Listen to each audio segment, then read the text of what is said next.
হাসরের ময়দানে কত কাতার মানুষ হবে গো। নবী বলেন আয়েশা, হাসরের ময়দানে মানুষ 120 কাতার মানুষ হবে। কয় কাতার? আয়েশা রে, হাসরের ময়দানে 120 কাতার মানুষ। আয়েশা সিদ্দিকা বলেন ইয়া রাসূলুল্লাহ, ইয়া রাসূলুল্লাহ, আমি জানতে চাই আপনার রাসূলুল্লাহর উম্মত কত কাতার হবে?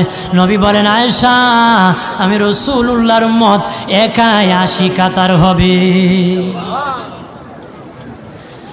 আয়েশা বললেন ইয়া রাসূলুল্লাহ, দিনের নবীজি 80 কাতার দিয়ে আপনার উম্মত হবে, আপনার উম্মতকে কেমনে আপনি চিনবেন? নবী বলেন আয়েশা রে, আমার উম্মতকে 3টা পরিচয় আমি চিনব। 1 নম্বর পরিচয়, আমার উম্মতের কপাল থেকে নূর চমকাবে, নূর চমকাবে। নবী বলে বাবা সাহাবীরাম, অসংখ্য ঘোড়ার মধ্যে যদি কিছু চান কপাল্লা ঘোড়া হয়, এইগুলা চিনতে বড় সহজ হয়। চান কপাল্লা ঘোড়া চিনতে বড় সহজ হয়। হাসরের ময়দানে আমার 1 প্রকার উম্মত চান কপাল্লা হবে, কপাল থেকে নূর চমকাবে, নূর চমকাবে। তখন আমি বুঝতে পারবো নূর চমকেওয়ালা তারা সবাই আমি রাসূলুল্লাহর উম্মত।